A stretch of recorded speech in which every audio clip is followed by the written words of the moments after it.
নববর্ষ উপলক্ষে রাজ্যের মানুষকে শুভেচ্ছা বার্তা দেওয়ার জন্য কৈলাসহর শহরের বিভিন্ন এলাকায় মুখ্যমন্ত্রী প্রফেসর ডক্টর মানিক সাহা এবং সমাজ কল্যাণ দপ্তরের মন্ত্রী টিঙ্কু রায় তাদের ছবি দিয়ে বড় বড় হোর্ডিং লাগানো হয়েছিল তথ্য সংস্কৃতি দপ্তরের পক্ষ থেকে।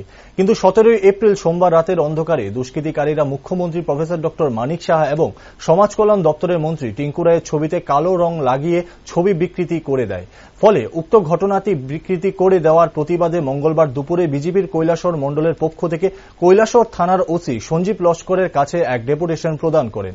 ডেপুটেশন শেষে মণ্ডল সভাপতি সিদ্ধার্থ দত্ত জানান যে মুখ্যমন্ত্রী প্রফেসর ডক্টর মানিক সাহা এবং সমাজ কল্যাণ দপ্তরের মন্ত্রী টিঙ্কু রায়ের ছবিতে কালো রং লাগিয়ে দিতে ছবি বিকৃতি করার ঘটনাকে তীব্র নিন্দা এবং ধিক্কার জানান।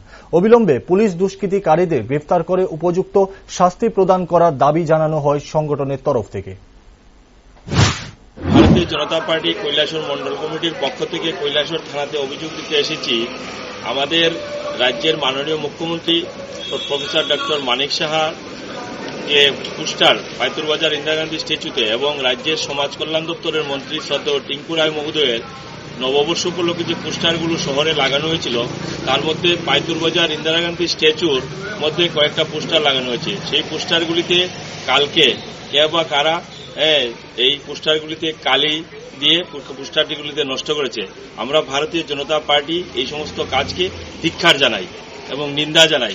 আমরা এই কারণে পুলিশ প্রশাসনের হস্তক্ষেপ দাবি করে যারা এই কাজগুলি করেছে তাদেরকে অবিলম্বে আইনের আওতায় এনে শাস্তি প্রদান করতে হবে, সেই দাবি রেখে আমরা কৈলাসহর পুলিশ প্রশাসনের কাছে আবেদন জানিয়েছি। আমাদের বিশ্বাস পুলিশ প্রশাসনের উপরে আমাদের আস্থা আছে। অবিলম্বে আমরা বিশ্বাস করি যে এর স্বচ্ছ তদন্তক্রমে আসামিদের দৃষ্টান্তমূলক শাস্তি দেওয়া হবে। সমস্ত শহরেই তো সিসিটিভি রয়েছে, আপনারা কি মনে করেন সিসিটিভির মাধ্যমে নিরূপণ করা যেতে পারে? প্রশাসনের সাথে পুলিশ প্রশাসনের সাথে আমরা আলোচনা করেছি, তারা অবিলম্বে সিসিটিভি ফুটেজগুলি খুলে দেখছে এবং খুব তাড়াতাড়ি আমাদের বিশ্বাস যে এই আসামিগুলিকে ধরে আইনের আওতায় শাস্তি প্রদান করা হবে।